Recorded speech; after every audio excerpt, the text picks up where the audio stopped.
जो कहीं कुलदीप बिश्नोई के साथ उसने अपना तालमेल बना लिया।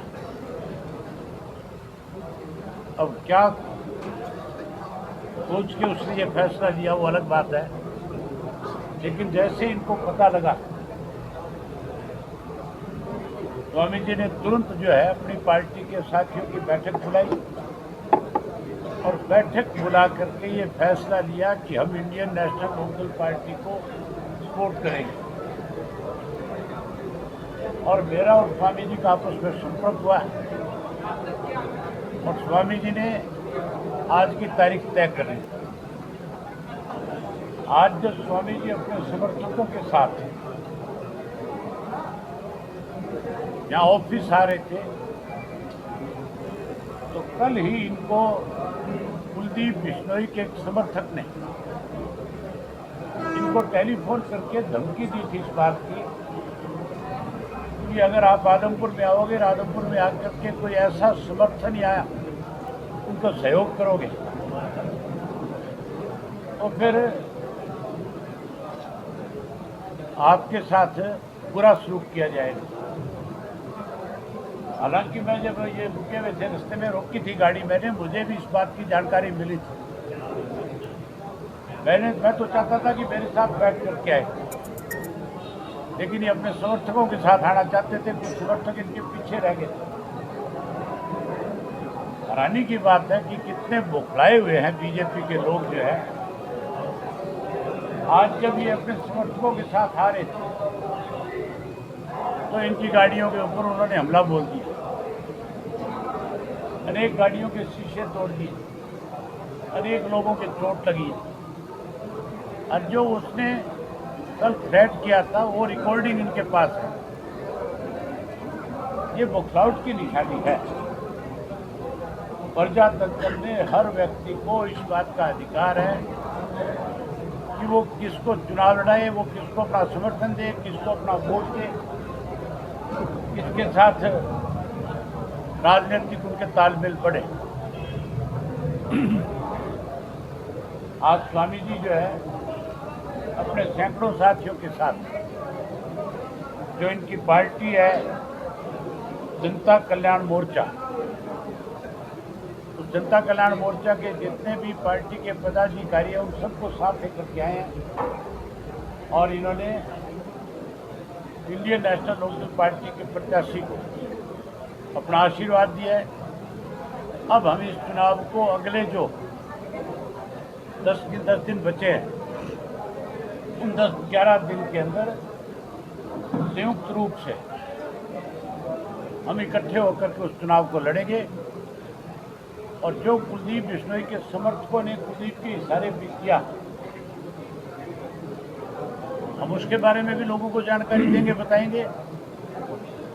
और मैं स्वयं कुलदीप बिश्नोई से इस बारे में बात करूंगा कि चुनाव लड़ना है या लड़ाई लड़नी है।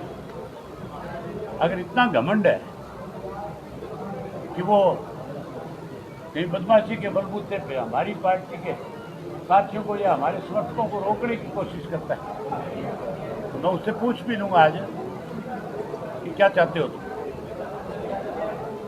ये भय होल्डर किसी और को तो हो सकता है, लेकिन इंडियन नेशनल लोकदल पार्टी का कार्यकर्ता पहले तो छेड़ेगा नहीं। और अगर उसको किसी ने छेड़ने की कोशिश करी फिर उसको छोड़ेंगे नहीं किसी कीमत, फिर सबक सिखाएंगे, फिर तो एन बैम निकाल देंगे। मैंने ये बैम बहुत बारी निकाला है लोगों को, ये पहली दफ़ा नहीं है। इस तरह की शरारत इन्होंने मेरे विधानसभा क्षेत्र में 2 दफ़ा करने की कोशिश करी है और दोनों दफ़ा मैंने इनकी एन अच्छी तसल्ली कराई है। अब भी मैं खुले तौर पे ये बात कह रहा हूँ कि प्रजातंत्र है, हर व्यक्ति को वोट मांगने का अधिकार है और हर व्यक्ति जो है किसको वोट दे ये उसने देखना है, लेकिन वोट मांगना सबका अधिकार है। हर कोई व्यक्ति जो समय जिसकी है सुबह से शाम तक वो कहीं भी लाउड स्पीकर पर खड़ा होकर के वोट मांग सकता है, किसी घर जा करके मांग सकता है। और इस तरह की गुंडागर्दी शायद नहीं करेंगे। मैं तो आपके माध्यम से उसको ये बात समझाना चाहता हूँ, इस तरह की बौखलाहट में कुछ नहीं रखता। लोगों के बीच में अगर कोई अच्छे काम किए होते तो आज फिर इस तरह की अच्छी हरकत करने की जरूरत नहीं पड़ती। इस गांव में ये किया है, मैं स्वामी जी को लेके उस गांव में भी जाऊंगा। इस गांव के लोगों ने जोड़ी गांव वालों ने सीसवाड़, मैं सीसवाड़ गांव में लेके जाऊंगा, वहां देखूंगा कौन इस तरह की हरकत दोबारा करता है। ये तो सरासर गुंडागर्दी है, सरासर ये तो ये मान के चलो कि सरकारी मशीनरी का दुरुपयोग कर दिया। आप में से बहुत सारे साथी इलाहाबाद में गए हुए थे। मेरे चुनाव में भी हजारों पुलिस के काफिले के साथ जो है गुंडे और बदमाश किस्म के लोग चलते थे, जो लोगों में डराने का, लोगों में भय का माहौल पैदा करने की कोशिश करते थे। लेकिन लोगों ने वहाँ को सबक सिखाया। मैं तो स्वामी जी का इस बात के लिए आभार व्यक्त करता हूँ कि स्वामी जी ने जो फैसला लिया है, हम इनका स्वागत करते हैं, हम इनका अभिनंदन करते हैं, इनका आभार व्यक्त करते हैं और इनसे उम्मीद और आशा करते हैं कि इनके सारे साथी जो हैं अब इंडियन नेशनल लोकदल पार्टी के प्रत्याशी के जुटाने में एक बड़ी भूमिका निभाएंगे। जितने भी इनके अनुयायी हैं वो दिन रात अब इंडियन नेशनल लोकदल पार्टी के लिए काम करेंगे और हम लोग इस चुनाव को मिल करके जीतने का काम करें। कोई पुलिस कंप्लेंट भी अभी की गई है क्या? स्वामी जी अपनी कंप्लेंट प्रोसेस करवा रही है। स्वामी जी आपने पुलिस कंप्लेंट कराई है? हाँ, मैंने पहले इन्फॉर्मेशन दे दी, SHO को टेलीफोन कर दिया और शुरू में तो उनका बयान आया था कि आप क्यों आते हैं फिर इनको समर्थन देने। ये SHO की बता रहा हूँ, वो भी रिकॉर्डिंग है। और उसके बाद जिसकी ड्यूटी लगाई उसने बताया महाराज जी मैंने रिकॉर्डिंग कर ली, रे सूचना दी है कि तुरंत बाद टेलीफोन आया कि भाई कहाँ है, आप किधर से आ रहे हो, कौन सा रास्ता है, हम पुलिस भेजेंगे। तो इस प्रकार का वाक़या हुआ है। हमने चुनाव इस्तीफा देते माहौल हमने बनाया था कि आदमपुर को इस बार परिवारवाद से मुक्त कराएंगे और एक यहाँ का स्थानीय सामाजिक व्यक्ति जिताकर इस जनता को इससे निजात दिलाएंगे। तो पूरा माहौल बनता चला गया। कुलदीप उससे घबरा गया, घबराते घबराते उसने कुछ लोगों को हमारे साथ लगा दिया। उन्होंने चुनाव हमने लड़ाने का उनको फैसला किया, बड़ी ताकत के साथ हम आगे बढ़े और रात को सेटिंग करके सवेरे मुझे रोक दिया गया कि महाराज जी हम चुनाव नहीं लड़ेंगे। ये भी मेरे पास रिकॉर्ड है। हमने कहा भाई चलो नहीं लड़ते तो हड़ताल कर दो। हमने शाम को फैसला किया। अब मेरे से मीडिया वाले ने पूछा था, एक पत्रकार रस्ते मिला था कि आपने इंडियन नेशनल लोकदल का ही फैसला क्यों किया। मैंने कहा मैंने इसलिए फैसला किया है कि आदमपुर के 52 गांव की पंचायत ने होकर एक ही मांग की थी कि कुलदीप बिश्नोई से इसको मुक्त कराने के लिए यहाँ का स्थानीय नेता होना चाहिए और कांग्रेस पार्टी से भी उम्मीद की थी कि यहाँ का स्थानीय नेता दे दो, लेकिन वो भी बाहर ही आ गया। अब बसता कौन है? चौधरी कुडाराम नंबरदार जी बसते हैं जो स्थानीय हैं, सामाजिक हैं। पहला फैसला इस बात को लेकर किया गया। दूसरा फैसला, किसान की बात सब करते हैं लेकिन पूरे हिंदुस्तान में केवल मात्र एक विधायक चौधरी अभय सिंह चौटाला जी ने किसानों के लिए अपना पद खो दिया और बीच में जाकर बैठ गए। ये सबके बीच की बात है। अगर कोई किसान और मजदूर की बात करता है, चौधरी ओम प्रकाश चौटाला जी के द्वारा सत्ता में रहते हुए समाज के द्वारा के लिए करवाए गए कार्यों का अगर मैं चर्चा करूं, इस सूरज को दिया दिखाने के समान होता है। गांव का, देहात का, जवान का, किसान का, महिलाओं का, खिलाड़ियों का, अधिकारियों का, कर्मचारियों का, मजदूरों का कार्य किया गया है। तीसरी बात, हमने इस चुनाव में कहा है कि अरविंद केजरीवाल हरियाणा प्रदेश का दुश्मन नंबर 1 है। पंजाब में सरकार बनाना चाहता है और हरियाणा के लिए कहता है कि मैं एक बूंद पानी नहीं दूंगा अगर मेरी सरकार बन जाए। उसने उसी बात को सार्थक किया। पहला प्रस्ताव पास किया कि हरियाणा को पानी नहीं दूंगा। एक आदमी तो पानी ना देने वाला मैदान में है और एक आदमी जिसको हम जल योद्धा के नाम से भी जानते हैं, चौधरी अभय सिंह चौटाला जी, पानी लेने के लिए पैदल रस्सी उठाकर चले गए थे। मैं क्यों ना समर्थन करूंगा, मैं क्यों ना इनके साथ आऊंगा। हमें समाज की बात करनी है, हमें जनता की बात करनी है और कौन से मुद्दे बचते हैं।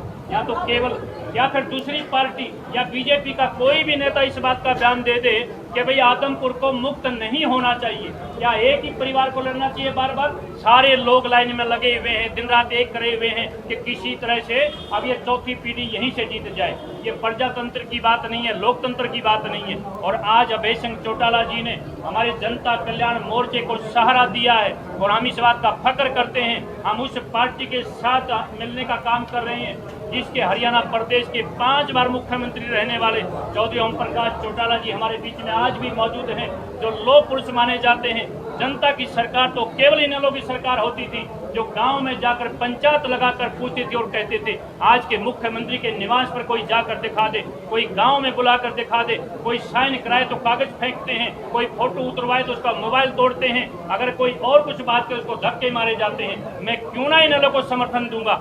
मैं जनता के लिए काम करता हूँ, महात्मा हूँ, मैं आत्मा पर चलता हूँ। आज मेरे ऊपर हमला किया गया है। कुलदीप बिश्नोई जी के समर्थक बार बार बाई नेम उस पर लिखते रहते हैं कि बाबा जी आपको वापस नहीं जाने दिया जाएगा।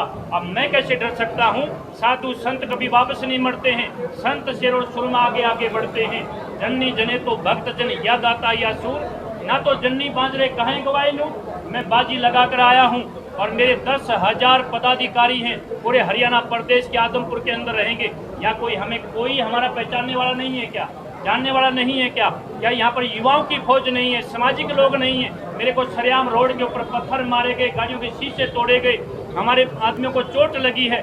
पुलिस को मैंने बाकायदा पहले इन्फॉर्मेशन कराई है। हमारा क्या कसूर है? आपके माध्यम से हम ये कहना चाहते हैं, बताना चाहते हैं, पूरे हरियाणा प्रदेश की जनता इस बात को देखे कि आदमपुर में किस प्रकार का माहौल बनाया जा रहा है। सारे लोग मिलकर, कम से कम 25 लोग हैं। बेटा मेरी गाड़ी तो आगे थी ना, तब तक निकल गई, पिछली सारी गाड़ियों के शीशे टूटे हुए। अभी चौंक की बात है, रिकॉर्डिंग भी करी है। वहाँ पर कोई मीडिया वाला भी था, वहाँ पर शायद हरियाणा भाईचारे वाला था, उसने रिकॉर्डिंग करी बाकायदा। हमने तो पहले इन्फॉर्मेशन दी थी आने से पहले, अब तो मैं दूंगा। हमारी तो जान को भी खतरा है। लोकतंत्र में हमारा भी हक अधिकार है कि हम जनता की भलाई के लिए ऐसे प्रत्याशी को चुने। एक आम व्यक्ति को नहीं चुनना देना चाहते हैं, किसान व्यक्ति को आगे नहीं आने दिया जाता है। ऐसी ये जोर जबरदस्ती कैसे हो सकती है? आपके कैंडिडेट का क्या रहेगा? कैंडिडेट का क्या रहेगा आगे? आपका जो कैंडिडेट है पार्टी का? अरे जो कैंडिडेट कोई तो कुलदीप ने सबसे पहले अपना बना लिया। रात को मैं 11 बजे यहाँ से गया हूँ, हिसार में ठहरा हुआ हूँ, और सवेरे मैं फ़ोन करता हूँ कि भाई मैं कितने बजे कहाँ पहुँचूँ, ऑफिस पे आऊँ या सीधा जाऊँ। 10 मिनट में बताते हैं जी। बड़ी स्पीडली मेरे पास ऑन रिकॉर्ड में बातें करता हूँ, मैं कोई ऐसी वर्बली बात नहीं करता हूँ। मुझे फ़ोन किया गया कि स्वामी जी हम चुनाव नहीं लड़ना चाहते। मैंने कहा बेटा मेरे पास पहले से इन्फॉर्मेशन ये आ रही थी कि आप कुलदीप के इशारे पर बात करोगे। आपके घर में फोटो टंगे देखे मैंने कुलदीप बिश्नोई के साथ। मुझे कहा गया कि ये तो हमने छोड़ दिया है, प्लांट किया गया है, पत्थर और डंडों से मारा गया है। आप वीडियो में देखेंगे। आप किसी को पहचानते भी हैं जिन्होंने हमला किया? हाँ पहचानते। में तो भाई ने अभी चौधरी अभय सिंह जी ने जो बात कही थी, हम मिथ्या बात कभी नहीं करवाते। रिसवाल के एक सरपंच ने रात को फोन किया है और हमारे प्रदीप प्रजापति ने जब ये कहा कि हमें मालूम है तुम किन के जोर पे बोल रहे हो, उसने कहा मालूम है ना। तो कुलदीप बिश्नोई ने उसने कहा कि कुलदीप बिश्नोई ने हमें ये कहा है कि बाबा को आने मत देना, तुम लठ लेके खड़े हो जाना, पुलिस को मैं भेज दूंगा। ये रिकॉर्डिंग की बात है, हम पॉलिटिकल बात नहीं करते। पहले इन्फॉर्मेशन दे दी भाई SHO को, शिकायत ही तो होगी। क्या फैसला लेगी आइए मैंने इस पूरे दृश्य को देखते हुए? मैंने बताया नहीं था अपना फैसला भी, रिकॉर्डिंग है वो सार्वजनिक करेंगे। मैंने बताया था प्रजातंत्र है, प्रजातंत्र में हर आदमी को अधिकार है वोट मांगने का, और जाकर के जिन लोगों की कमियां हैं उनको उजागर करना और बताना। अगर कोई बखलावट में आकर के इस तरह की अच्छी हरकत करता है तो उसका जवाब हमें बहुत अच्छी तरह से देना आता है। जिन लोगों ने इस तरह की अच्छी हरकत करी है उनको जवाब मिलेगा। स्वामी जी आपने कहा कि हमले से पहले आपने कहने के पुलिस को सूचित किया था कि मेरे ऊपर हमला हो सकता है, जो कि हमला हो भी गया।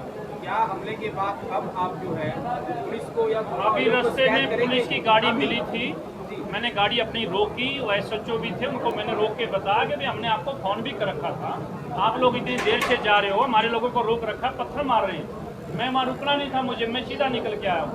उसने कहा मैं जाके देखता हूँ। अभी हमारे हरियाणा प्रदेश की महिला उपाध्यक्ष हैं अनीता भैया, अभी आई हैं, यही खड़ी हैं। उनका पीछे से मैसेज आया कि महाराज जी पुलिस भी मौके पे आ गई है, लेकिन कोई भी बात नहीं कर रहे हैं, खानापूर्ति कर रहे हैं। हमारी 10 गाड़ियाँ वापस मुड़ गई और बाकी गाड़ियाँ टूट टाट के आगे निकल के आई।